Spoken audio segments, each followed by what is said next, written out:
Okay, no one will talk. Thank you. আচ্ছা, এখন কি ডিসকাশন? হাইড্রোজেন কিন্তু কখনোই গ্রুপ 1 এ না, অনেক পিরিয়ডিক টেবিলে দেখবা, যেমন এই পিরিয়ডিক টেবিলটাতেও দেখো হাইড্রোজেনটা গ্রুপ 1 এ দেয়া আছে না? ইটস রং, কিন্তু hydrogen is not in group 1। Even কেন এটা গ্রুপ 1 এ ওরা দিছে? ফ্রম দ্যাট পার্সপেক্টিভ যে hydrogen has 1 electron in its outer shell, ওর তো শেলই একটা, ওর ইলেকট্রন একটা। সো ওর এর জন্য সামটাইমস ইউ উইল ফাইন্ড যে সাম পিপল they think যে hydrogen should be in group 1, but hydrogen has some character of group 1, but it is not in group 1. Why? Because it's a non-metal. Hydrogen kono group e na. Hydrogen is in period 1, but it is in no group, and it is a non-metal because it has a very mysterious character. Why? Because দেখো ওর electronic configuration টাই খুবই mysterious. Hydrogen একটা electron, তাই না? Right? It can donate electron. তাহলে if it donates electron, it's something like no electrons, no crime. It's no electrons, no crime. So it's something like it's a proton and it's very free and can move anywhere it wants. Do you understand? So এটা হচ্ছে হাইড্রোজেনের একটা nature, hydrogen can donate electron. তাহলে donating electron এটা কার nature? মেটালের না? Electron donate করে কে? Metal. নন metal কি করে? একসেপ্ট করে। But hydrogen can donate an electron as well. So ওর কিছুটা মেটালের মতো ক্যারেক্টার আছে। আরেকটা কি দেখো, ওর একটা ইলেকট্রন আছে, এখানে আইসা আরেকটা হাইড্রোজেন ঢুকলো বা একটা ক্লোরিন ঢুকলো, dot and cross, covalent bond form করলো না? করছে। আচ্ছা, সো এটা হচ্ছে একটা। আরেকটা হচ্ছে সে ফর এক্সাম্পল ধরো সোডিয়ামের সাথে ও বন্ড ফর্ম করবে। সোডিয়াম হচ্ছে 281 আর হাইড্রোজেন হচ্ছে শুধু 1। সোডিয়াম কি করে? এই ইলেকট্রনটাকে ডোনেট করে হাইড্রোজেনকে। সো হাইড্রোজেন যদি একটা ইলেকট্রন একসেপ্ট করে, পরে যদি একটা এরকম নেগেটিভলি চার্জড আয়ন ফর্ম করে, স্টিল দেখো সোডিয়াম হাইড্রাইড, দেখো সোডিয়াম 1+ এন্ড হাইড্রোজেন 1-। তাহলে হাইড্রোজেন কি করলো? এরকম ক্যারেক্টারের আরেকটা মানে এন্টাইটি তুমি দেখাইতে পারবে না। এই যে আমরা সোসাইটিতে বলি না, আমাদের সোসাইটিতে যে এই ছেলে হেভি পিকুলিয়ার ক্যারেক্টার, মানে কি এর মতো আসলে নাই। So এই সোসাইটি, ওদের কেমিক্যাল সোসাইটিতে তো hydrogen is someone who is very unique, can donate electron, can accept electron, can share electron, anything it can do. You get my point? So hydrogen has a very mysterious character. So এটা খেয়াল রাখা দরকার। এর জন্য we cannot place hydrogen anywhere, and Mendeleev ওই যে হচ্ছে এই পিরিয়ডিক টেবিল বানানোর জন্য যে নোবেল পাইছে, সো ও তো অনেক আগে বানাইছে, এবং বলছি তোমাদেরকে যে periodic table is such a thing. এই তখন এই যে অ্যালুমিনিয়াম ইনভেন্ট হয় নাই, গ্যালিয়াম ইনভেন্ট হয় নাই, ইন্ডিয়াম ইনভেন্ট হয় নাই, আরো অনেক কিছু ইনভেন্ট হয়, বাট ও স্পেস রেখে দিছে। স্পেস রাখছে এবং আবার নাম দিছে একা অ্যালুমিনিয়াম, একা গ্যালিয়াম, একা ইন্ডিয়াম। মানে কি? Aluminium which is not invented yet, and gallium which is not discovered yet, and indium which is not discovered yet. এইভাবে ওর নামও দিছে।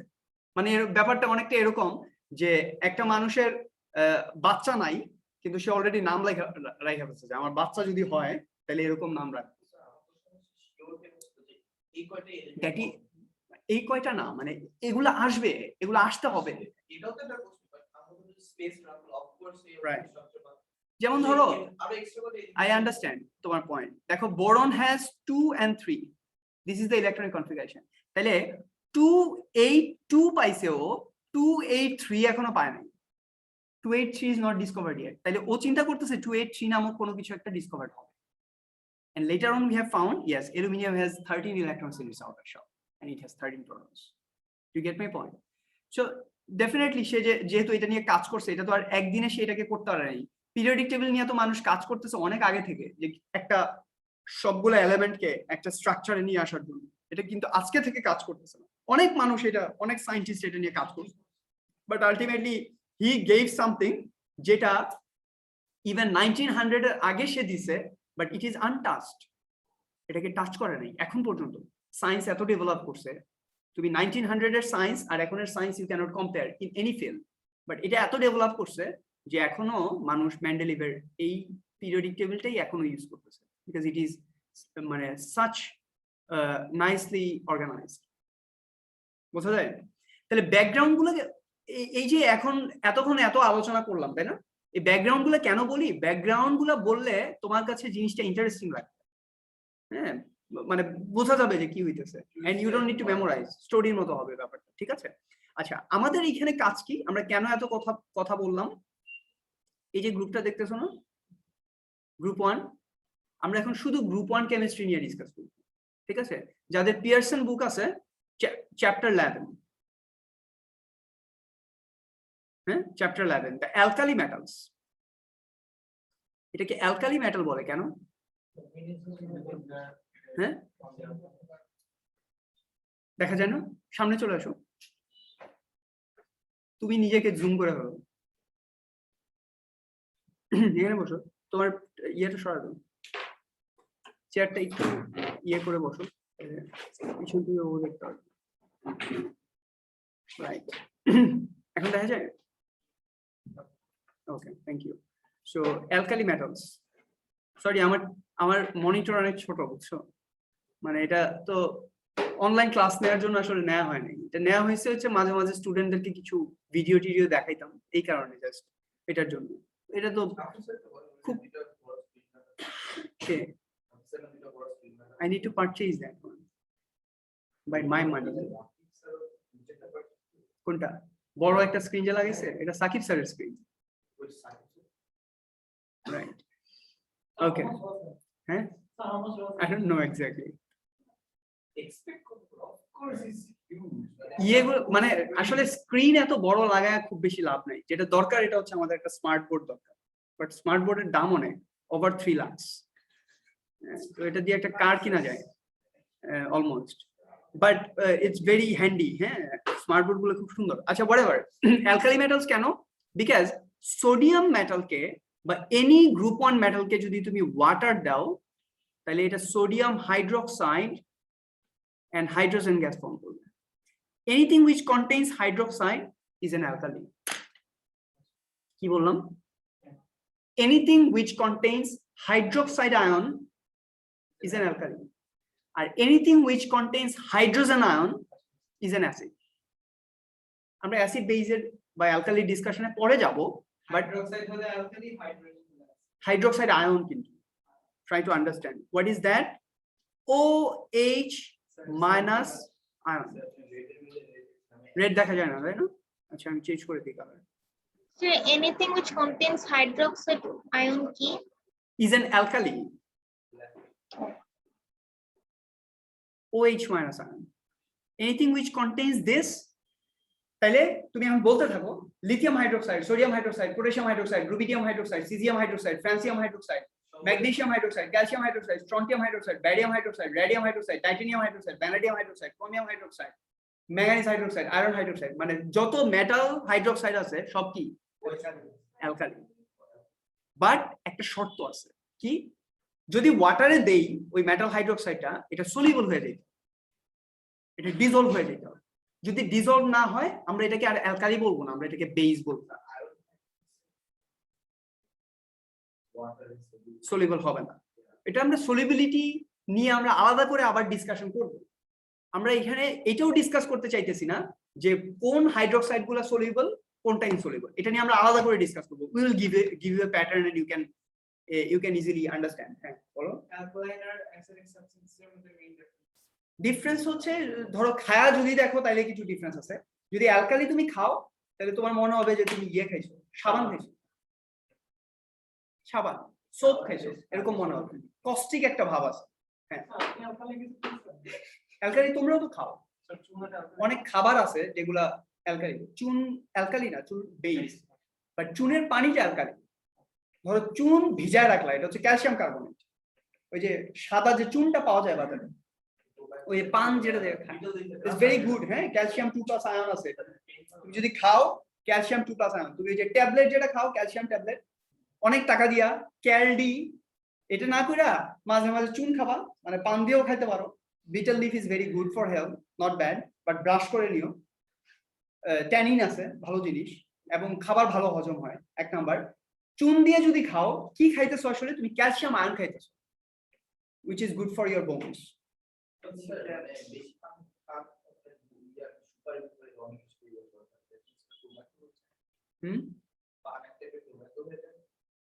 পান তো টোবাকো না, টোবাকো হচ্ছে টোবাকো লিভ, যেটা অনেকে হচ্ছে জর্দা খায় পানের সাথে, ওই জর্দাটা হচ্ছে টোবাকো, এটা তো টোবাকো দিয়েই বানায়, তাহলে এটা টোবাকো হবে কেন?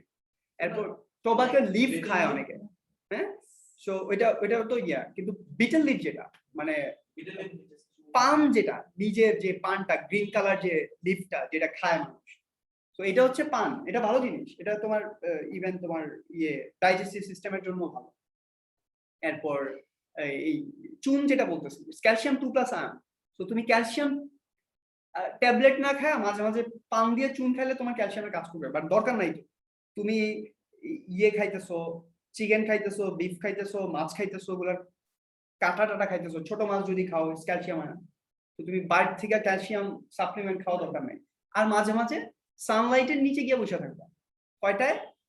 দুপুর 12টায়, সকাল 8টায়, মানে জাস্ট এই জার্নি করে আসছো তো ঘুমো কেন, চোখে পানি দিয়ে আসো। ওকে, তাহলে দিস আর সো যেটা বললাম, এই চুনটা যদি তুমি পানিতে ভিজায় রাখো, তাহলে উপরে যে পানিটা, because calcium carbonate is very slightly soluble in water, তাহলে যতটুকু সলিউবল হয় ও হচ্ছে রিঅ্যাক্ট করে ও ক্যালসিয়াম হাইড্রোক্সাইড ফর্ম করে। আমি কি বুঝাতে পারছি? সো ক্যালসিয়াম হাইড্রোক্সাইড কি? অ্যালকালি, বিকজ কি calcium hydroxide is soluble and it is slightly soluble. So চুনের পানিটা হচ্ছে slightly soluble, so this is calcium hydroxide. Yes, আপনি যে বলতে পারছেন যেটা রিঅ্যাক্ট করছে এই এলিমেন্টটা ফর্ম হয়েছে, আই দেখেন কিভাবে অফকোর্স কিছু ইনস্ট্রুমেন্ট ইউজ করে না, ইনস্ট্রুমেন্ট না, তুমি এগুলো সব দেখতে পারবা। ইভেন এই যে স্ট্রাকচার, তোমাকে এত বড় বড় স্ট্রাকচার আমরা ড্র করবো না সামনে, সবগুলো তুমি আইডেন্টিফাই করতে পারবে, এবং তুমি আইডেন্টিফাই করতে পারবে। জি এক্স্যাক্টলি, একদম। তাইলে তোমার ধরো আমি তোমাকে সিপ্রোফ্লক্সাসিন একটা অ্যান্টিবায়োটিক দিতেছি, ওইটা যে তোমাকে কিল না করে ব্যাকটেরিয়া কিল করতে, সেটা বুঝবা কিভাবে? ব্যাকটেরিয়ার প্রোটিনের স্ট্রাকচার পুরাটা তুমি বাই করে নিয়ে আসছো, আর ওই সিপ্রোফ্লক্সাসিনের স্ট্রাকচার বের করে নিয়ে আসছো, and it is lock and key model. মানে কি, তুমি যে চাবিটা বানাইছো এটা কি? Ciprofloxacin tablet. আর ব্যাকটেরিয়ার এখানে যে প্রোটিন রিসেপ্টরটা আছে, এটার একটা স্ট্রাকচার আছে, ওই স্ট্রাকচারে এসে তোমার সিপ্রোফ্লক্সাসিন বাইন্ড করছে, করে ব্যাকটেরিয়াকে কিল করছে। প্রোটিন আর কাজ করতেছে না, প্রোটিন আর সিনথেসিস করতে পারতেছে না ব্যাকটেরিয়া, তো ব্যাকটেরিয়া মরে গেছে। তুমি এক্স্যাক্টলি আইডেন্টিফাই করতে পারবা, and if you want to synthesise, যে আমি এইভাবে আমার একটা কেমিক্যাল স্ট্রাকচার ডিজাইন করতে চাই, তুমি এক্স্যাক্টলি ওইটা ডিজাইন করতে পারবে, বুঝছো? It's not something trial and error. এবং এইটার ABCD you have started in class 8, বুঝছো? সবকিছু আইডেন্টিফাই করতে পারবে। সামনে মজা আছে তো, এ লেভেলসে দেখবা যে কত মজা আসতেছে। তুমি যখন একটা বড় একটা স্ট্রাকচার আইডেন্টিফাই করতে পারবা, তো তোমার নিজের কাছেই ভালো লাগবে। ঠিক আছে, ওকে, তাহলে আমরা আগাই। হ্যাঁ, তাহলে কি বললাম? Anything which contains hydroxide is alkali if it is soluble in water. ঠিক আছে, এটা anything which contains hydroxide ion is an alkali if it is soluble in water, and anything which contains hydrogen ion is an acid. হ্যাঁ, এটা easy না খেয়াল রাখা? So this is the definition, acid and alkali. এবং আমরা detail পরে পড়বো, but আমাদের এই চ্যাপ্টারের ডিসকাশন এটা না। আমাদের চ্যাপ্টারের ডিসকাশন হচ্ছে আমরা লিথিয়াম থেকে ফ্রান্সিয়ামকে একটু পোস্টমর্টেম করে দেখতে চাই ওরা কি করে। গ্রুপ 1, হ্যাঁ, will be versed in group 1 chemistry. আচ্ছা, লিথিয়াম থেকে ফ্রান্সিয়াম পর্যন্ত এমন কোন কম্পাউন্ড পৃথিবীতে নাই। লিথিয়াম থেকে ফ্রান্সিয়াম পর্যন্ত lithium sulphate, lithium carbonate, francium sulphate, francium carbonate, francium thiosulfate, or any other compound, even if it is unknown, if it is group 1 compound, they are all soluble in water. Group 1 means also All group 1 compounds are soluble in water. Hydrogen to group 1 na. Lithium to francium, all are group 1. Mane all of their compounds are soluble in water. they are all colorless. Very good. Their ions, if they are dissolved in water, lithium ion, sodium ion, potassium ion, they are all colorless. That's true. Okay, fine. Even group 2 সব colorless. Group 2 ions কিন্তু মেটালের কথা বলতেছি না। আয়ন্স মানে lithium, ওদের প্রত্যেকের outer শেলে কয়টা ইলেকট্রন আছে? দুইটা। গ্রুপ 1 একটা। তাহলে লিথিয়ামের অ্যাটমিক নাম্বার 3, so it's 2 1. সোডিয়ামের 11, so it is 2 8 1. পোটাশিয়ামের 19, so it is 2881 so সব দেখো আউটার শেলে একটা এবং তুমি যদি এগুলার ইলেকট্রনিক কনফিগারেশন তোমার সিলেবাসে নাই বাট এগুলাকেও যদি ইলেকট্রনিক কনফিগারেশন করো সব 111 আসবে হ্যাঁ এটা তো তোমার সিলেবাসে নাই বাট as you know সেই লাস্টে তিনটা আমাদের সিলেবাসে নাই কোনটা রুবিডিয়াম সিজিয়াম আর ফ্রান্সিয়াম এদের ইলেকট্রনিক কনফিগারেশন ওরা এক্সাম হলে তোমাকে কখনো জিজ্ঞেস করবে না ইউ এন্ড মি আমি কি বুঝাতে পারছি ওদের ইলেকট্রনিক কনফিগারেশন মানে আফটার ক্যালসিয়াম ফার্স্ট 20 এলিমেন্ট ছাড়া বাকি কোনো এলিমেন্টের ইলেকট্রনিক কনফিগারেশন ওরা তোমাকে কখনো এক্সাম হলে জিজ্ঞেস করবে না বিকজ সিলেবাসে এটা ক্লিয়ারলি লেখা আছে both in Edexcel and Cambridge যে you need to know the electronic configuration up to 20 atomic number 20 which is calcium ঠিক আছে but rubidium cesium francium আমরা কি বলতেছি since they are group 1 by default they have one electron in their outer shell so আমরা তোমাকে electronic configuration বলতেছি না but তোমাকে যদি আমি জিজ্ঞেস করি ফ্রান্সিয়ামের আউটার শেলে কয়টা ইলেকট্রন আছে তুমি বলবা sir it is in group 1 so it has one electron in its outer shell এক্সামে যদি আমি শুধু ব্যালেন্স ইলেকট্রন ড্র করি হবে শুধু ব্যালেন্স ইলেকট্রন কেমনে ড্র করবা ও আচ্ছা ড্র করবা হ্যাঁ তাই তো করবা আর কিছু ড্র করবা না শুধু ব্যালেন্স ইলেকট্রন মানে যখন ধরো তোমাকে একটা আয়নিক কম্পাউন্ড ড্র করতে বলতেছি তখন শুধু তুমি আউটার শেল ইলেকট্রন ড্র করবা covalent just outer shell draw করবা হ্যাঁ বলো ফুললি ড্র করলে জাস্ট আউটার শেল হ্যাঁ আউটার শেলের এই ইলেকট্রন কয়টা আছে বলো যাও আচ্ছা এরপর যাই লিথিয়াম থেকে সিজিয়াম পর্যন্ত এরা রেডিও অ্যাক্টিভ না শুধু ফ্রান্সিয়ামটা রেডিও অ্যাক্টিভ মানে ও রেডিয়েশন এমিট করে ঠিক আছে সো ওদেরকে আমরা কখনোই স্কুল ল্যাব বা নরমালি আমরা রেডিও অ্যাক্টিভ যে অ্যাটমস গুলো এগুলোকে আমরা নরমালি স্কুলে দেখতে পাবো স্কুলেও না ইভেন নরমালিও আমরা ইউজ করি না কোনো ল্যাবে নিউক্লিয়ার যেখানে নিউক্লিয়ার তোমার দিয়ে আছে সেফটি হ্যাঁ এগুলো সবগুলাই তোমার যেগুলো রেডিও অ্যাক্টিভ এগুলো অনেকগুলাকে দিয়ে রেডিয়াম না বাট ফ্রান্সিয়াম টেনসিয়াম এগুলো দিয়ে তুমি ফ্রান্সিয়াম লাগবে না সিজিয়াম দিয়ে পারবা কারণ আমরা রিঅ্যাক্টিভিটি দেখাবো দে আর ভেরি রিঅ্যাক্টিভ হ্যাঁ আমরা তো আমাদের কাছে তো আর সিজিয়াম নাই আমরা তোমাদেরকে ভিডিও দেখাবো it will be very nice to see আচ্ছা আগাই তাইলে কোনো কোয়েশ্চেন এই পর্যন্ত Aman any question no online no sir আচ্ছা ফিজিক্যাল প্রপার্টিজ দেখো ওরা একটা প্যাটার্ন ফলো করে খেয়াল করো প্যাটার্নটা এগুলো কিন্তু একটা মেমোরাইজ করবো না আমরা করবো মেল্টিং পয়েন্ট কত লিথিয়ামের এগুলো কখনো এক্সামে আসবে জীবনও আসবে মানে কখনো ওরা জিজ্ঞেস করবে না যে রুবিডিয়ামের মেল্টিং পয়েন্ট কত রুবিডিয়ামের বয়লিং পয়েন্ট ডেনসিটি কত they will not ask but what you need to understand is the pattern as you go down the group melting point decreases কি বললাম melting point decreases as we go down the group boiling point decreases both melting and boiling point decreases density increases sodium is an exception কি বললাম density increases sodium is an exception এটা এখন বইসা memorise করা দরকার নেই but একটু দেখলা আছে ঠিক আছে group 1 melting and boiling point decreases down the group and density increases down the group sodium is an exception এটা জাস্ট আমি মাথায় রাখলাম হ্যাঁ এটা বইসা মেমোরাইজ করার কিছু নাই এটা আস্তে আস্তে আমাদের যখন দরকার তখন খেয়াল থাকবে আচ্ছা আর কি অ্যাজ মেটাল দেখো ওদের মেল্টিং পয়েন্ট তুমি যদি দেখো caesium is a metal but melting point দেখো 29 ডিগ্রি সেন্টিগ্রেড মেটালের জন্য খুব কম না আয়রন 29 ডিগ্রি সেন্টিগ্রেড মানে কি অলমোস্ট রুম টেম্পারেচার মানে কি সিজিয়ামকে তুমি রুমে রেখে দিছো আমাদের রুম টেম্পারেচার এখন অ্যারাউন্ড 26-27 আছে হয়তো আর একটু এখন একটু কমছে এসি ছাড়ার পর তাই না কিন্তু বাইরে তো 29 এর বেশি আছে মনে আছে হ্যাঁ সো সিজিয়ামকে তুমি বাইরে রাখলেই ও মেল্ট হয়ে যেতেছে রাইট রিঅ্যাক্ট করবে না না মেল্ট মানে মেল্টের কথা বলতেছি মানে রিঅ্যাক্ট তো করবেই সিজিয়ামকে তো তুমি বাইরে আনতেই পারবে না মানে আমরা বলছি যে সিজিয়াম বা রুবিডিয়াম পটাশিয়াম এগুলাকে আর্গনের এনভায়রনমেন্টে রাখতে হয় অথবা অয়েলের নিচে রাখতে হয় যাতে এয়ার অর ময়েশ্চার এনভায়রনমেন্টে তো ময়েশ্চার আছে এগুলোর কন্ট্যাক্টে না আসে সাথে সাথে রিঅ্যাক্ট করবে তুমি ওকে কখনোই সোডিয়াম মেটাল হিসাবে পাবা না, ওটা sodium oxide sodium hydroxide form করে বসে থাকে। ইভেন তুমি যদি সোডিয়াম মেটালকে টাচ করো, ও তোমার এই যে স্কিনের মধ্যে ফ্যাট লেয়ার আছে না, একটু পরে দেখবা স্কিনের এই ফ্যাট লেয়ার দিয়ে সাবান বানাবে।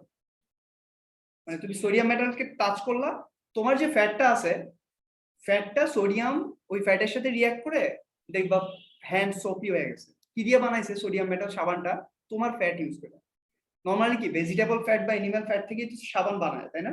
ওই সোডিয়াম দিয়ে, সোডিয়ামের সাথে ভেজিটেবল বা অ্যানিমাল ফ্যাটের রিঅ্যাক্ট করে হচ্ছে আমরা সাবান বানাই, স্যাপনিফিকেশন বলে এটা। তুমি কি অ্যানিমাল না? তোমার হাতের তাল ইয়েতে সারফেসে ফ্যাট লেয়ার আছে না, তুমি সোডিয়াম মেটাল ধরলা, সাথে সাথে ও তোমার ফ্যাটটাকে ইউজ করে সাবান বানা ফেলাবে, সোপি হয়ে যাবে আর কি। হ্যাঁ একদম, বোঝা যায় কথা? হ্যাঁ, কোনটা সাবান? তোমার বডির ফ্যাট সব দিয়ে সাবান বানাবা? করোড হয়ে যাবে তো, তোমার বডির হ্যান্ড সারফেস করোড হয়ে যাবে না? এটা তো একটা কোরোশন, তাই না? স্কিন কোরোশন হয়ে করোড হয়ে যেতেছে না? তোমার তো স্কিন এভাবে ধরে রাখলে তো তোমার স্কিন গায়েব হয়ে যাবে একটু পরে, বুঝছো না? Okay, so that is the thing. So this will it hurt? হ্যাঁ উইল ইট হার্ট? জ্বালা করবে তোমার শরীরে? হ্যাঁ, করোসিভ তো, ইয়ের মতো স্ট্রং বেস তো সোডিয়াম মেটাল, মানে ও তো সাথে সাথে তোমাকে রিঅ্যাক্ট করবে। স্টোরেজ এন্ড হ্যান্ডলিং দেখো খুব ইজিলি, যেটা হচ্ছে এটা জানা দরকার 1 মার্ক। বুঝো না? 1 মার্ক কি? অল গ্রুপ অন মেটালস আর, বলো এটা, করোসিভ। অ্যাসিডস গুলো যেমন corrosive, hydrochloric acid, nitric acid, sulphuric acid. Hydrochloric acid তুমি এই ল্যাব থেকে আইনা এখানে ছেড়ে দাও। না, এটা স্টোরেজ, স্টোর, সব কেমিক্যালস এখানে আছে। সো এখানে যদি ছেড়ে দাও, এদিক দিয়ে ফুটা হয়ে বের হয়ে যাবে। অ্যাসিডস আর সো স্ট্রং, এর জন্য কি হয় একদম ডাইলিউট। ইভেন ব্যাটারিতে তুমি যে sulphuric acid, dilute sulphuric acid use করো, এটা দিয়েও তো যে অ্যাসিড মাইরা দেয় মুখের মধ্যে, দেখছো না কি হয় অবস্থা? মুভিজে কেন দেখবা, নিউজ পেপারেই তো দেখা যায়। এখন তো অনেক কমছে, বাট এটা তো আছে আর কি, কারণ ব্যাটারির অ্যাসিড তো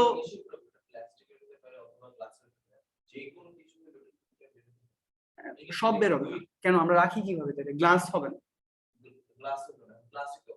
প্লাস্টিক হবে। যদি আনরিঅ্যাক্টিভ হয় তাহলে হবে না, রিঅ্যাক্টিভ হলে তো রিঅ্যাক্ট করে ফেলাবে। হ্যাঁ, সবকিছু রাখতে হবে, টেস্ট টিউবে রাখতে হবে। গ্লাস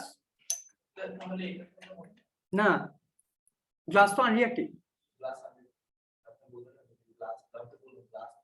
আরে বাবা, গ্লাসে তো রাখি আমরা হাইড্রোক্লোরিক অ্যাসিড রাখছি কই? কাঁচের বোতলে। হ্যাঁ, স্ট্রং অ্যাসিড কাঁচের বোতলে। না না, আমি তোমাকে বলতেছি, আমি তো বললাম তোমাকে যে তুমি যেটা রাখো এটা তো এই মেজারিং সিলিন্ডারে রাখো, এগুলোতে রাখো। না না, সিলিকন ডাইঅক্সাইড এমন একটা জিনিস, সাথে আরো কিছু জিনিস আছে। না, গ্লাস মেল্ট করা লাগবে তোমার, very strong year.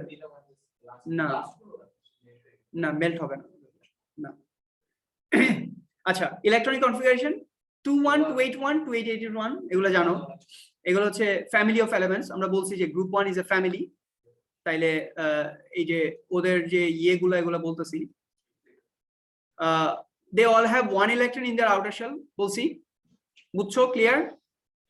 Since they have 1 electron in their outer shell, ওরা কি করবে? সবাই একটা করে ইলেকট্রন ডোনেট করার চেষ্টা করবে, তাই না? ওরা সবাই একটা করে ইলেকট্রন ডোনেট করার চেষ্টা করবে। সো দে হ্যাভ, এই যে outer shell electron, outer shell electron এটা একটা এলিমেন্টের কি কেমিক্যাল প্রপার্টি শো করে। ও কি টাইপের কেমিক্যাল, ও কি করবে? হ্যাঁ, যেমন গ্রুপ 1 হ্যালোজেন সবাই একই টাইপের বিহেভিয়ার করে। কেন? বিকজ ওদের সবারই 7টা ইলেকট্রন আছে outer shell, 7 electrons in their outer shell. Group 1 সবাই ওরা একটা ফ্যামিলি বা একই স্টাইলে বিহেভ করে। কেন? বিকজ ওদের সবারই একটা করে ইলেকট্রন আছে। They will donate that electron in order to fulfill their outer shell. So ওদের বিহেভিয়ার, কেমিক্যাল বিহেভিয়ারও সেম। ঠিক আছে? তাহলে দেখো আমরা যেটা বলতেছিলাম, they all react with water to form metal hydroxide. তাহলে lithium hydroxide, sodium hydroxide, potassium hydroxide, that's how it will go. They will react with oxygen to form metal oxide. ঠিক আছে, they will react with oxygen to form metal oxide। তাহলে মনে থাকবে water বা ময়েশ্চারের সাথে react করলে hydroxide form করে। এটা কিন্তু আমরা রিঅ্যাক্টিভিটি সিরিজ যখন পড়াইছি তখনও কিন্তু একবার বলছি, তাই না? খেয়াল আছে, রিঅ্যাক্টিভিটি সিরিজ যখন পড়াইছি তখন বলছি না যে metals with cold water, steam and acid reaction গুলো লিখছিলাম না? খেয়াল আছে? হ্যাঁ, রাইট। সো আবারও বলতেছি, group 1 metals, if they react with water, they will form metal hydroxide. If they react with oxygen, they will form metal oxide. ঠিক আছে, খেয়াল থাকবে। একবার লিখি, এই দেখো, sodium reacting with water, it is forming sodium hydroxide and hydrogen gas. ঠিক আছে, sodium metal or any other metal, ধরো আমরা এই কি হলো তোমার cesium metal, say cesium if reacts with oxygen it will form what? Cesium oxide, that's it, cesium oxide। তাহলে দুইটা cesium আর দুইটা oxygen, তাহলে এইভাবে পুরো ব্যালেন্স করে দাও। ঠিক আছে, cesium oxide এর ফর্মুলা বুঝছো তো সবাই, তাই না? cesium is 1 plus because it is in group 1 and oxygen is in group 6, তার মানে এটা 2 মাইনাস চার্জ, তাই না? শুভ, এটা কি খেয়াল করতে পারো কি বলতেছি? Group 1 is always +1, group 2 is always +2, group 3 is always +3, group 4 are 4। এরপর রাইট সাইড থেকে যাব, group 0 are 0, then group 7 হচ্ছে -1, so 0 -1 -2 -3। খেয়াল থাকবে? হ্যাঁ, খেয়াল থাকবে। তাহলে since oxygen is where? Oxygen is here, group 6, তাহলে ওর চার্জ কত? -2। এই দেখো, এটা 0 -1 -2 -3, আর এখান থেকে 1 2 3 4। এটা কি কঠিন মনে রাখা? এই হচ্ছে চার্জ বা oxidation state. This is a 4 এর কোনো চার্জ নেই, কারণ ওরা কোভ্যালেন্ট বন্ড ফর্ম করে না। 4 এর মাইনাস, হ্যাঁ, সরি, এগুলো +1 তো, +1। হ্যাঁ, স্যার আপনি 0 -1 -2 -3, ওটা 4 এর কোনো মাইনাস। বললাম তো এটা কোভ্যালেন্ট বন্ড ফর্ম করে। Carbon normally covalent bond form করে, এই যে চারটা কোভ্যালেন্ট বন্ড ফর্ম করে। হ্যাঁ, না, নট অর্গানিক কেমিস্ট্রি। এটা তো আমরা একবারই শিখছি। আচ্ছা, তাহলে ঠিক আছে, বুঝছো? তাহলে এখন এই যে দুইটা রিঅ্যাকশন শিখলা এখানে, একটা দুইটা কি, metal reacting with water, metal reacting with oxygen. তাহলে এটা দিয়ে তুমি কত রিঅ্যাকশন বানাইতে পারবা? প্রচুর রিঅ্যাকশন বানাইতে পারবা। অ্যাট লিস্ট এই যে গ্রুপ 1 কেমিস্ট্রি, এখানে 6টা মেটাল আছে, লিথিয়াম টু ফ্রান্সিয়াম, সবাই একই স্টাইলে রিঅ্যাক্ট করবে। তাহলে if francium reacts with water it will form francium hydroxide and hydrogen gas, right? And you must balance the equation again. এখানে 2 2 and H2 and 2, right? You must balance the equation. ঠিক আছে, clear এটুকু? এরপর কি next point, they react with halogens to form compounds with formula Mx। যেমন ধরো lithium reacting with chlorine gas to form lithium chloride, so 2 and 2 balancing। ঠিক আছে, তাহলে হ্যালোজেনের সাথে যদি কোনো গ্রুপ 1 মেটাল রিঅ্যাক্ট করে তাহলে ও কি ফর্ম করবে? Metal chloride. ঠিক আছে, তাহলে lithium and chloride, lithium chloride, lithium and bromine, lithium bromide, lithium and iodine, lithium iodide. হ্যাঁ, that's how it will go. Francium and chlorine, francium chloride, caesium and chlorine, caesium chloride. Isn't it very simple? তাহলে অনেকগুলো reaction আমি লিখতে পারবো এখান থেকে, at least তোমার 15 reactions you can write down. যে কোনো গ্রুপ 1 মেটাল নাও আর যে কোনো গ্রুপ 7 হ্যালোজেন নাও, তাহলেই হয়ে গেল। যেমন তোমরা যে কেউ একজন বলো, কি নিব? বলো একটা বলো মেটাল। Rubidium, group 7 fluorine. তাহলে rubidium fluoride will form rubidium fluoride. Rubidium is 1 plus and fluoride is 1 minus. তাহলে formula is done, right? Formula is done. এবার just you need to balance the equation. কেন? আপনি তো ইজিলি পারেন। এটা কেমন কথা? তুমি সাইকেল চালাতে পারো? বাইসাইকেল? হ্যাঁ, পারো? এত ইজিলি পারো কেমনে? প্রথম দিন পারতা? মানুষ যেদিকে আসতেছে সাইকেল ওদিকে চলে যেত না? মানুষের উপরে উঠাই দিতে ইচ্ছা করতো শুধু। সাইকেল মানে ইটস সো ইন্টারেস্টিং, তাই না? নতুন সাইকেল চালানো শিখলে পুরা রাস্তা খালি, কিন্তু মানুষ ওদিক দিয়ে আসতেছে, ওইটার উপরে যায়, তাই না? Interesting, right. সো এইটা ব্যাপারটা এরকমই। এখন দেখো চলো, যে কথাটা আমরা এতক্ষণ বললাম, নাম্বার ওয়ান থিং যেটা রিঅ্যাকশনস উইথ ওয়াটার, হ্যাঁ, তাহলে ওরা কিভাবে রিঅ্যাক্ট করে, অবজারভেশন কি, তুমি যদি করো প্র্যাকটিক্যালি তাহলে তুমি কি দেখবা, এটা আমরা এখানে বলতেছি। আচ্ছা, বিফোর উই স্টার্ট, যারা আছো অনলাইনে একটু কাম ব্যাক, আমাদের 1 মিনিটের কম আছে।